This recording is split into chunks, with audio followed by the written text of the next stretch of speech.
Baiklah. Assalamualaikum warahmatullahi taala wabarakatuh. Hari ini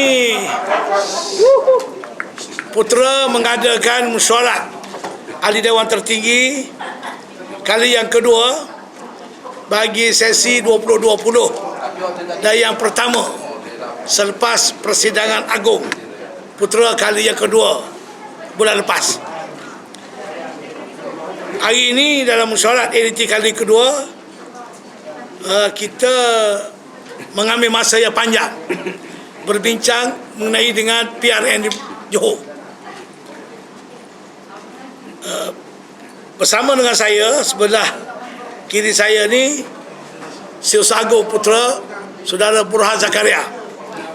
Sebelah kanan saya yang berbahagia Datuk Dr. Aziz Jamaluddin, Naib Presiden Putera, Pengurusi Putera Wilayah, dan sebelah Datuk Aziz ialah Saudara Asraf Rusli, Ketua Perniagaan Putera. Putera Negeri Johor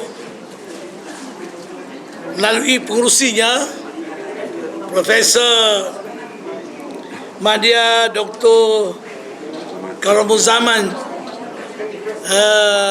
Yidi telah membentangkan laporan dan cadangan untuk Putera bertanding di 6 kerusi dong di negeri Johor. Dan sebelum dia bentang dalam mesyuarat hari ini, saya telah diundang ke Johor 2 kali bersama dengan pimpinan Putera, termasuk Naib Presiden dan rombongan membuat tinjauan. Dan hari ini kita berbincang lagi panjang lebar, maka kita sudah buat keputusan muktamad kita hanya bertanding di satu dom saja, iaitu di Dom Semerah dalam Parlimen Parit Sulung. Kenapa kita bertanding satu, tidak 6-7? Sebab Putera memang sebelum ini pun kita fokus untuk pilihan raya ke-15. Baru ni di Melaka, baru ni pun kita bertanding dengan tidak mengambil perkiraan yang serius dari segi strategi. Dan kita dapati akibat daripada SOP PRN Melaka tak boleh berkempen, logo Putera pun rakyat tak kenal, nak berceramah pun tak boleh, maka kita terbabas dalam pilihan raya di Melaka baru-baru ini. Dan mengambil kira apa yang berlaku di Melaka, timbul pula pilihan raya di negeri Johor. Kita menyertai satu don ini sebagai satu simbolik, untuk meletakkan Putera dalam radar politik negara menjelang pilihan raya umum ke-15. Itu saja. Dan kita juga telah mendapat kelulusan pindahan logo yang baru orang tak kenal dengan masuk nama Putera. So sebab itu kita masuk untuk satu don. Sebab yang lain ialah kerana SOP. Semalam kita dah tahu berita dibenarkan, SOP kempen dilonggarkan, boleh berkempen dan boleh berceramah untuk 100 orang, tapi syaratnya ketat, kena ikut SOP, penjarakan kena buat di markas pilihan raya, tak boleh buat di tempat-tempat yang kita suka. Jadi tentulah masih ada kangkangan untuk kita berkempen.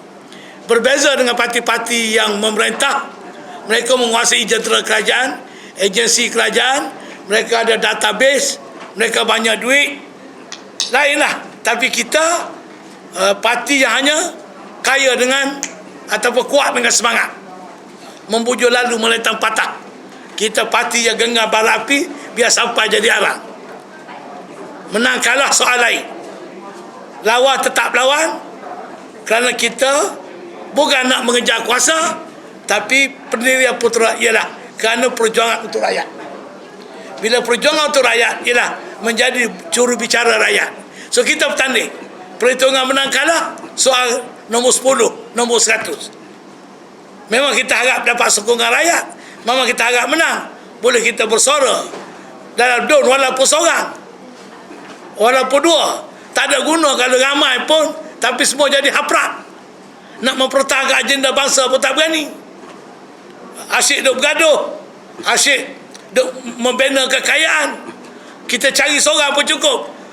Saya ibaratkan putera ni kembali pada zaman silam, macam Tok Janggut Kelantan, macam Mak Kilau di Pahang. Kita bertanding di DUN Semerah. Di situlah tepatnya Kia Saleh. Calon kita ni pun cicit pada Kia Saleh.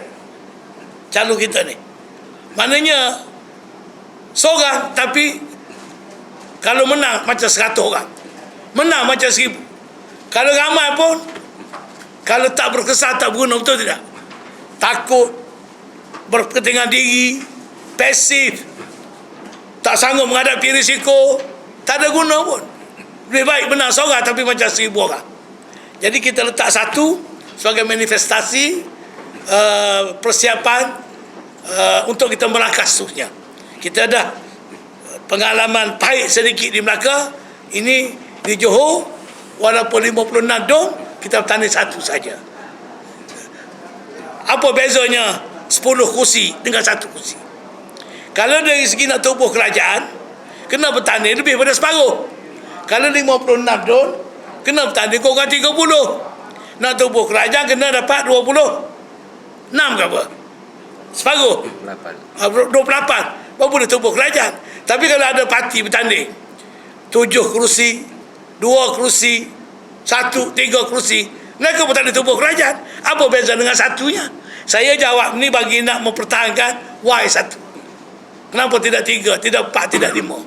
Sebab kita tak nak membazir tenaga, wang ringgit. Sebab kita nak kumpul apa yang kita ada resources ni untuk PRU ke-15 yang kita jangka tak lama. Paling lewat bulan 5 tahun depan, 2023. Nah, dah bulan 2 dah, setahun lebih lagi. So kita tak nak hilang arah. Cuma kita letak satu ni untuk nak bagi apa kata ni, letak dalam radar supaya suara kita berkumandang di Johor. So itu yang saya nak maklum lah. Dok, kalau nak ikutkan dalam kursi yang dicadangkan tu kat mana Saya tak payah beritahu lah. Sebab tak bertanding kan? Betul. Baru ni pengurusi Johor dah buat statement 6. So kita pilih satu je. Kita pilih satu, dan calonnya sebagai manifestasi pada putera Johor ialah pengurusi sendiri. Dok, tidak ke untuk beranggapan ada pihak yang akan mengatakan nanti dia mengutuklah seolah-olah macam putera ni nak test market dekat PRI Johor sebab atas orang satu kursi je. Macam mana? Ulang balik. Ialah mungkin akan menjadi bahan ketika kempen parti-parti lawan yang mengatakan bahawa putera ni saja nak test market dekat PRI Johor je. Kita proses dulu. kursi je. Saya tak dapat. Cuba ulang balik. Tak, kita macam ni. Soalan saya. Kita proses. Tidakkah mungkin nanti putera ni dipandang sinis, dikutuk oleh parti-parti lawan yang disebabkan kerana satu kursi sahaja yang diletakkan oleh putera? Apa yang sinisnya? Kita tengok di Melaka, yang bertanding banyak pun satu pun tak menang. Tak ada masalah. Parti yang lama, parti yang ada duit, macam PKR, baru ni di Perak, dia kalah teruk. Apa masalahnya? Apa beza 10 dengan 1? Itu bezanya. Satu tu lah signifikan tu. Satu tu signifikan. 10 tak signifikan. 20 tak signifikan. Tapi kalau kita nak bertanding dalam konteks political decision untuk tubuh kerajaan, kita kena bertanding semua. Ataupun 30 DUN mesti menang separuh daripada 56. Tapi kalau kita bertanding kurang daripada tu, memang tidak boleh tubuh kerajaan. Tapi ingat, kerajaan Johor baru ni belum dibubarkan, majoriti satu ya. So kalau kita menang satu DUN, tiba-tiba keputusan jadi macam baru ni. BN ke, PN ke, kompos sana, kompos sini, nobody can form the government, kurang satu. Dan satu tu ada pada putera. Itu yang dia akan jadi kijamas. Faham? Okey. Sebenarnya ni penyandang ni sekarang ni PKR lah. Penyandang sekarang ni PKR. Dah kena boikot babu ni. So PKR pun ni krisis calon. Sebab PKR mengekalkan calon lama. Kita punya manifesto calon kita satu don, iaitu calon kita utamanya menumpukan kepada khidmat pada rakyat di don sebelah. Kemudian di peringkat negeri dia ada dia punya peranan, dan juga di peringkat nasional kita akan bentang ikrar sumpah calon putera ini pada 25 bulan.